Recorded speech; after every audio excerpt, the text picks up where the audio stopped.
Readings of Almighty God's words on the pursuit of the truth. How to pursue the truth. 5. Currying favor with those who have power. There is another type of person, those who like to curry favor with those who have power. Are people who curry favor with those who have power good or bad? They're bad. In what ways are they bad? This kind of person is deeply snobbish. When they see someone with status, they constantly make every effort to curry favor with them. They take the initiative to speak with them and open up to them, serve them food, wash their clothes, and clean for them. There's nothing they aren't willing to do. If you have no status, they pretend not to see you, and if you take the initiative to approach them, when they see you, their expression immediately turns sour. Are such people good? What aspect does this kind of problem fall under? Their humanity is bad, and their character is low. To what extent is their humanity bad? They have no integrity or dignity. Are people who actively curry favor with those who have power good people? No.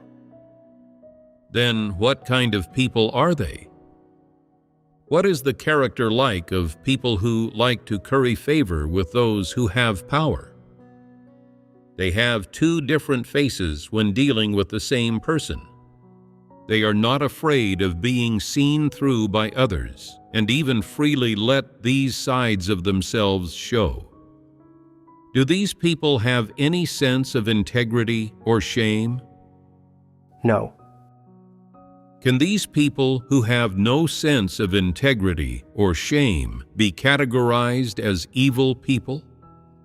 Yes. Why can they be categorized as evil people? They have two different faces in how they treat others. Let us analyze the root of these two different faces. These people particularly love status, and they love people who have standing and power. When they see people with status, they are all smiles, completely obedient. They fawn on and curry favor with them without any scruples, and shamelessly flatter them.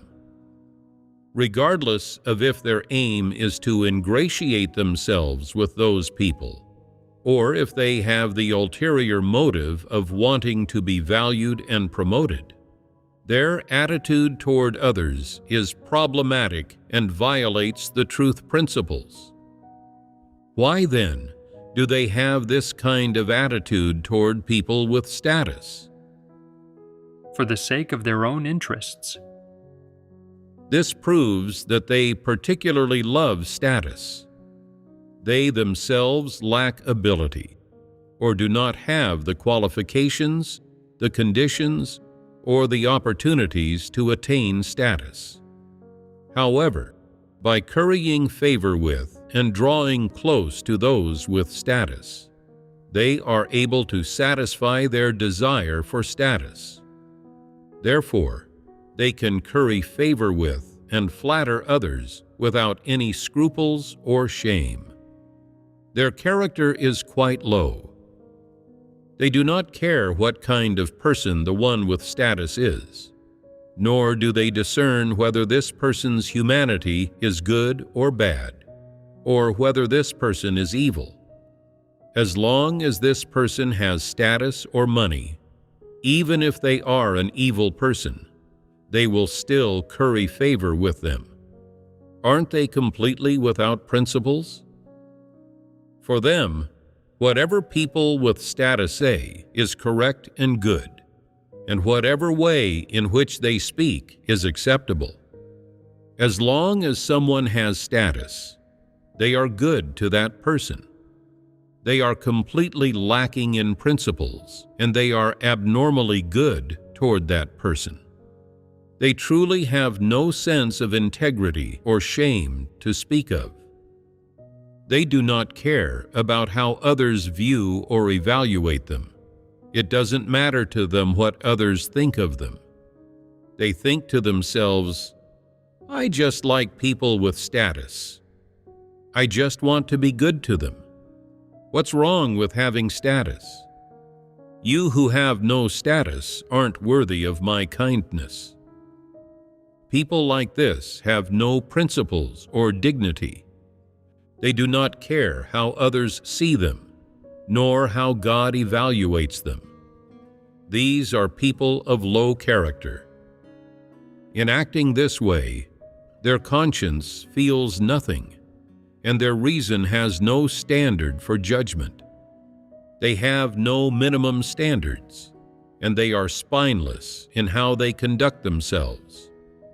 When encountering someone with status, they immediately shrink and grovel and become like a slave, assuming the position of their submissive underling. Whoever has status becomes their master.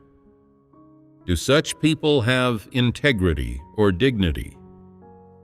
They are even capable of engaging in the most repulsive flattery toward people with status, and they dare to do so in front of any number of people. They do not care about others' views or how others see them, and they only aim to satisfy their own desires. This is how they act toward people with status. But what happens when a person with status loses it? Then they switch faces. How do they treat this person then? Their face immediately darkens, and their attitude becomes completely different. You've lost your status, and you still want me to be good to you? Dream on. If a person who has lost status asks them to pour a glass of water, they ignore them. If they ask them to lend a hand, they ignore them. If they want to have a heart-to-heart talk with them, they say, "Are you worthy? Do you have the qualifications to speak with me? Who do you think you are?" How vicious their disposition is. Is it a crime to not have status? Does someone change once they have been removed from their official position? Are they not still the same person? Why is it that they are now unworthy to speak with such people? Why can't such people lend them a hand? Even if it were an animal in difficulty needing human help, out of a sense of conscience, people should still help, look after it gently, and care for it. How much more so for a human being then? Yet they lack even this shred of human kindness. In addition to these manifestations, some people go even further. They think to themselves, "Before, I was good to you because you had status. Now that you've lost your status, you still expect me to respect you and allow you to save face, to avoid putting you in awkward positions during conversations, and to obey your orders like before? Fat chance. You should be grateful I'm not stepping on you." Just what sort of creatures are they? When someone is in difficulty, not only do they ignore them, but they also step on them behind their back, looking for opportunities to bully and suppress them. What kind of people are they? Their true face as evil people emerges in this way, doesn't it? Toward people with status, they behave like submissive underlings, meticulously proper, greeting them with smiles. They are great at sycophantically agreeing with other people. If some official says that potatoes can be grown on the moon, they will chime in. Potatoes grown on the moon are really delicious. But when that official loses their status, their attitude completely changes. No matter what the former official says now, even if it is correct, they will not listen. Even if this former official has genuine understanding, they ignore it and refuse to accept it, only finding them disagreeable. In their hearts, they think, "You have no status, so nothing you say carries any weight. Even if what you say is correct, what's the use of it? Even if you have the truth reality, I still don't like you. I just enjoy stepping on people without status. If I don't step on them, it's a wasted opportunity." What sort of creatures are they? If you have no status, they find you disagreeable. No matter how good you are to them, it is useless. No matter how you place them on equal footing with you and treat them according to principles, it cannot change their attitude toward you. Do such people have humanity? No.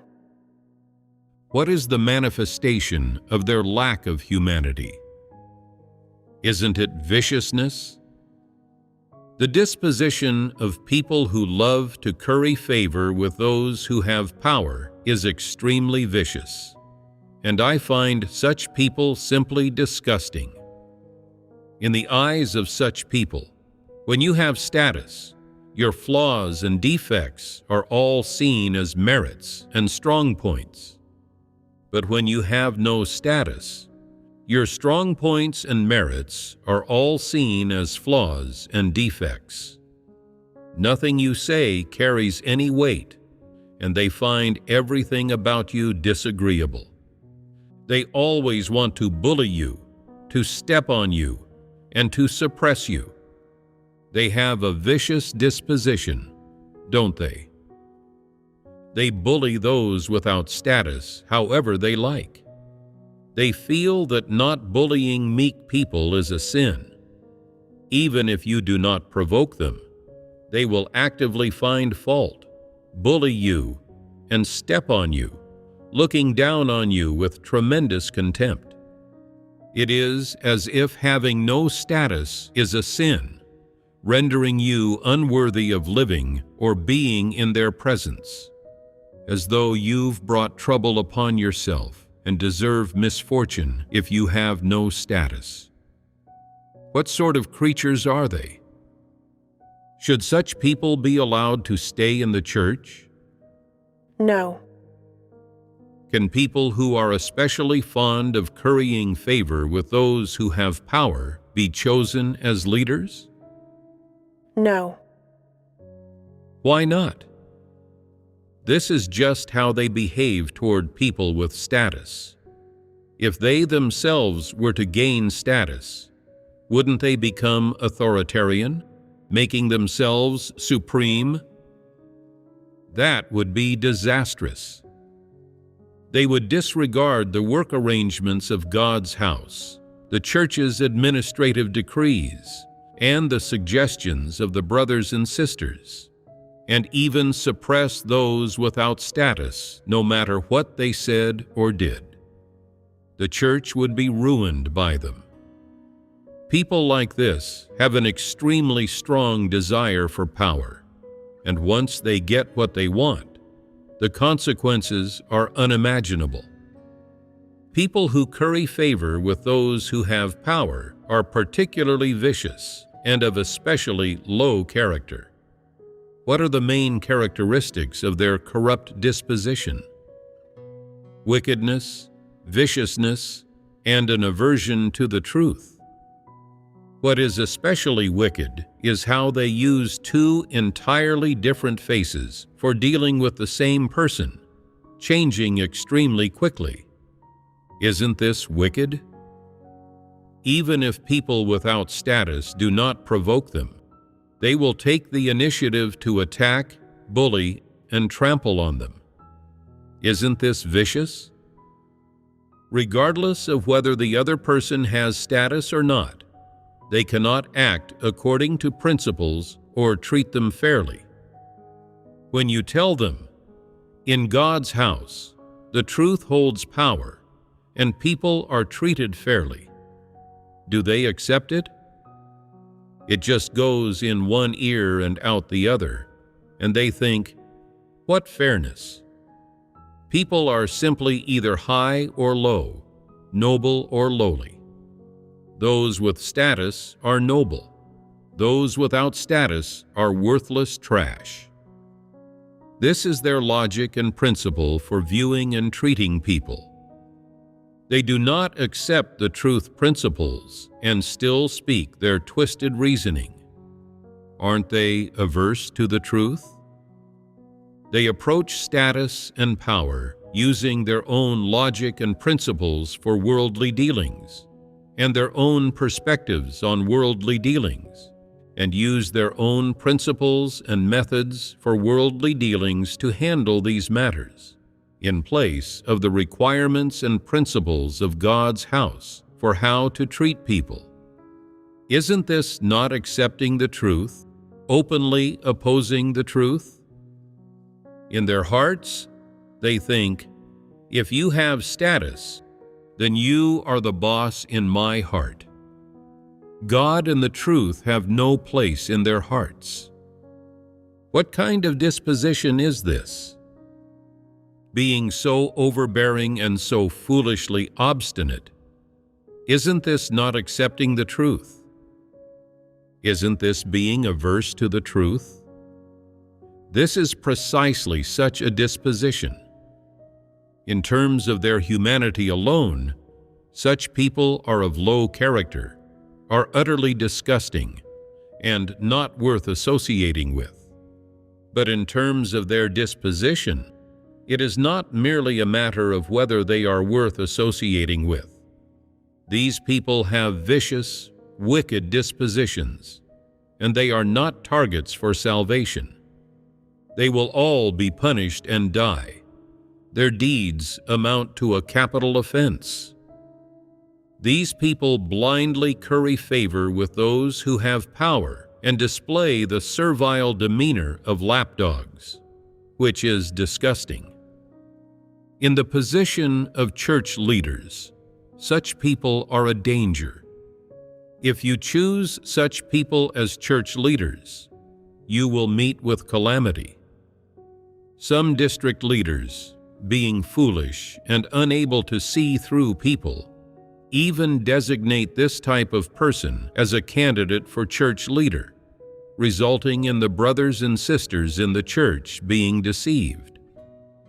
People of this type, who are good at sucking up to others and currying favor with those who have power, and who outwardly appear very zealous and obey the leader's every word, are easily selected as candidates. This is because some leaders and workers like those who suck up to them and are obsequious, and they cannot see through to the consequences that this type of hypocritical person will bring to the church once they become a leader.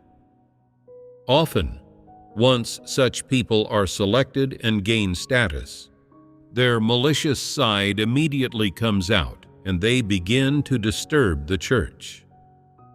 The leaders who selected them regret it when they see that the people they chose are evil people, but they cannot remedy the consequences their actions have brought to the church.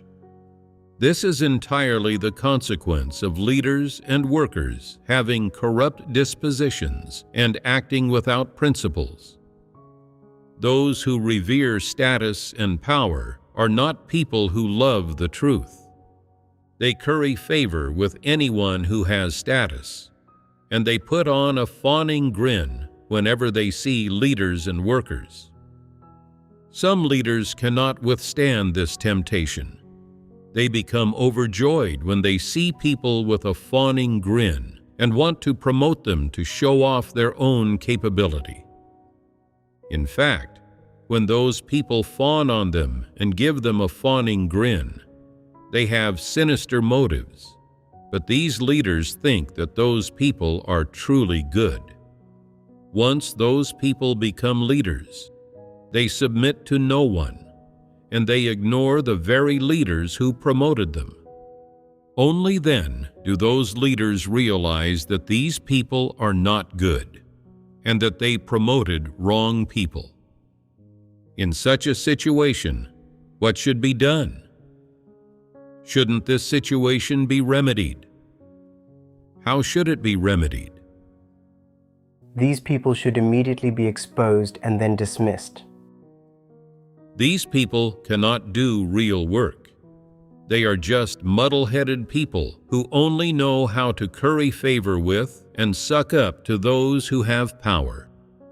The leaders should dismiss them immediately and regret that at the time they were blind in both eyes and heart and unable to discern people, choosing the wrong people. Now, there's still time to immediately remedy the situation. Are you now able to see through such people who curry favor with those who have power? Such people are no good.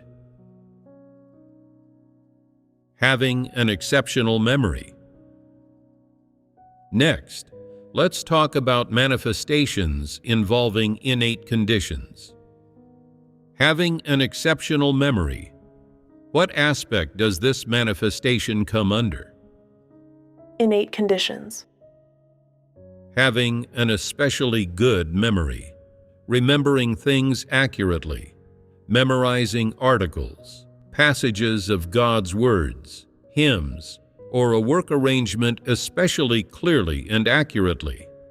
What aspect should this fall under? This is an innate condition. As for which specific aspect of innate conditions it belongs to, I think it should not fall under caliber. If it is merely having a good memory, being able to remember things, remembering a lot, remembering accurately, and remembering things firmly, this at most falls under the category of innate strengths, talents, and abilities. As for whether someone's caliber is good or not, that depends on how their comprehension ability is. If someone has exceptionally good memory, being able to memorize a section of lyrics, a segment of knowledge and doctrine, or a professional skill especially well, especially quickly, and especially firmly, but what they memorize is merely some prescriptive and inflexible things, which do not involve the truth principles and which cannot be applied or implemented in real life or work. If they simply have good memory, then this is only a strength and ability within their innate conditions. It does not rise to the level of involving their caliber. As we discussed earlier, what is caliber? Efficiency and effectiveness in doing things. If you have good memory and also good caliber, what kind of manifestations and characteristics should you have? It is that, regarding the things you hear, on the basis of being able to remember accurately, you can also grasp the key points, find the principles, find a path of practice and a plan for implementation, and then are able to actually apply these in real life and work, doing things efficiently and effectively. It means that the words of God and the truth principles you have memorized do not stay at the theoretical level, but are implemented in the performance of your duty and become your truth reality, producing results in the work that people can see and improving the efficiency of the work. This is not only having a good memory, but also having good caliber. It is not the case that having a good memory equates to having good caliber. Rather, having comprehension ability, being able to seek the truth and find the principles of practicing the truth when things come upon you, and implementing work without deviation, and doing so accurately, quickly, and effectively. Only this is having good caliber. Good caliber is not about understanding some doctrines and then being able to spout lots of them. Rather, it is about understanding and grasping some truth principles, and then being able to flexibly apply them in your work and duty, making them a part of your real life, and transforming them from theory into reality, which allows the truth principles to have an effect on and achieve results in people, bringing people benefits and advantages. This is what it means to have caliber. If you get stuck at the level of understanding words and doctrines, and you cannot implement the work, and you cannot find the principles or the means, that is, if this aspect of the truth principle always remains just a theory for you, and you have no way, no method, and no path to turn it into reality, this is what it means to have no caliber or to have poor caliber. No matter how good your memory is, even if it surpasses that of ordinary people to the point of being almost an extraordinary ability, that does not mean you have good caliber. What does good caliber refer to? How is caliber evaluated? It is judged by whether a person can understand the principles of work and implement those principles properly to achieve results. It is judged by efficiency and effectiveness, right? Some people can remember work arrangements quickly and accurately, and they can also understand them theoretically. However, when it comes to implementation, if someone asks them, "How should this work be done?" Do you have ideas, plans, or steps? They reply, "No, I don't know how to do it." This is not having caliber.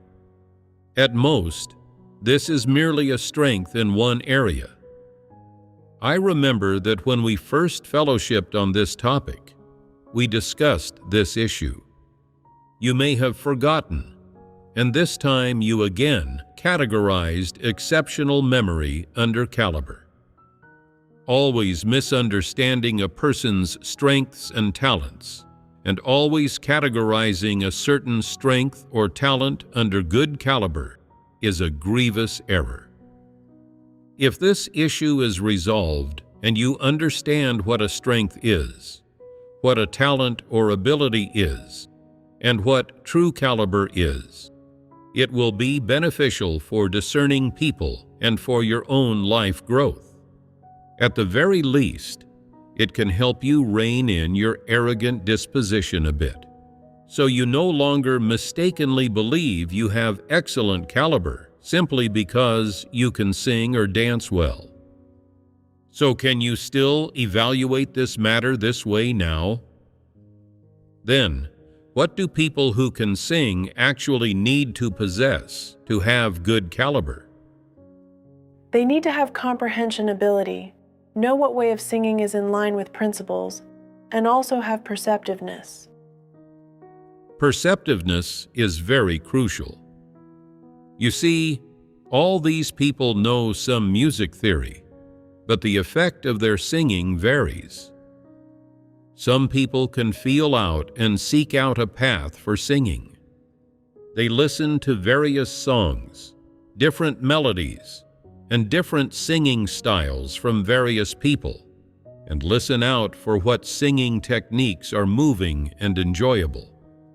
They find a certain feeling from this process and then continue to explore and train based on that feeling. After some time, they feel that their singing has improved, and others are willing to listen to it. Gradually, They compare this with the theories and confirm that this path of practice is correct. They are able to discover the path of practice to change their way of singing and correct their previous incorrect singing methods. They can then further implement and apply the good, correct, positive elements they have worked out into their own singing. They can perceive what way of singing is correct and what way is incorrect, and what way of singing produces a good feeling and what way produces a bad feeling. This is having good caliber. If they only have theoretical knowledge but cannot integrate the theory into their actual singing, and their comprehension is distorted, then their caliber is not good. Look at some people who sing. When others point out that they are using a false voice, they can accept it, and after 1 or 2 years of training, correct it.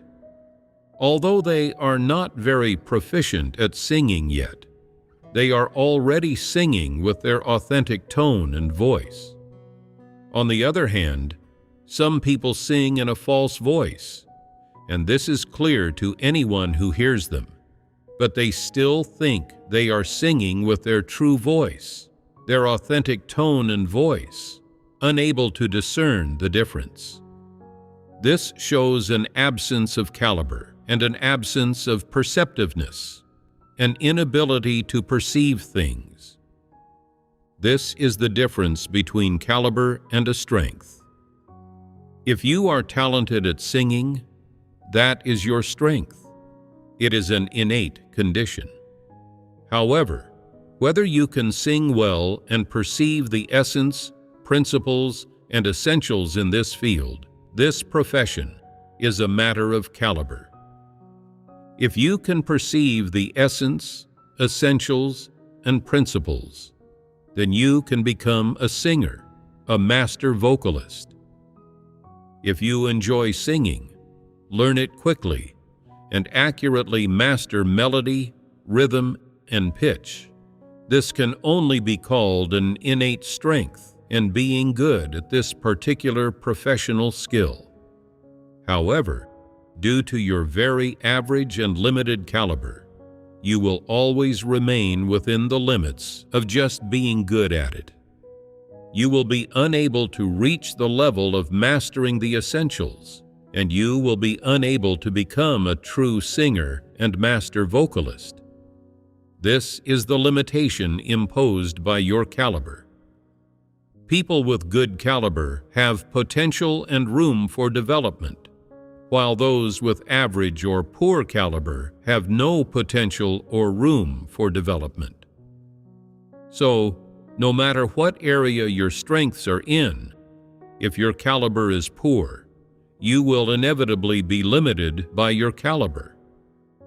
No matter how talented you are in a certain area, how much you like it, or how great your interest is, you will have no potential for development due to your poor caliber, because you cannot surpass your caliber. Do you understand? Now that I've said this, will you lose confidence in singing? I am simply speaking to the matter at hand, using one of your strengths as an example to fellowship about the distinction between caliber and strengths. However, God's house does not require you to become true master vocalists, to sing with a certain high degree of precision, to develop a particular singing style, or to achieve great success in singing. These are not required. Just make good use of your existing caliber and strengths. That's fine, as long as there is expression of true feelings and sincerity. That is sufficient. Now, don't feel discouraged or give up just because I said some of you have poor caliber or very average caliber with little room for development. That is unnecessary. Will you feel discouraged? you must regard this matter correctly. If I did not use your situations as examples, you might not get it, might not have a thorough understanding, and whatever I said, you would not take it to heart. To help you understand thoroughly, I had to give a few examples so everyone can have a better understanding. In this way, your understanding of the distinction between caliber and strengths will also become more accurate. Do you mind this way of fellowshipping? No, we don't mind. It is good that you don't mind. Regard this correctly. Practice as you should, putting your heart into it and practicing toward a good goal and direction will always be better than not making progress or being stuck in your old ways.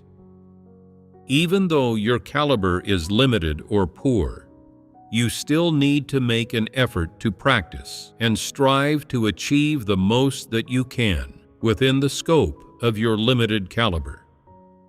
We must devote all our hearts and all our efforts doing this duty and carrying out this work with an attitude of responsibility and loyalty. This is the principle of practice you should follow. You mustn't become negative or give up just because your strength has no development potential and you will not be able to take the limelight in the future. That is not acceptable, and it is clearly not the truth principle you should follow in treating this matter. Do you understand? Within each of these three areas, innate conditions, humanity, and corrupt dispositions, there are many specific details that need to be understood. Is it necessary for us to fellowship on these matters?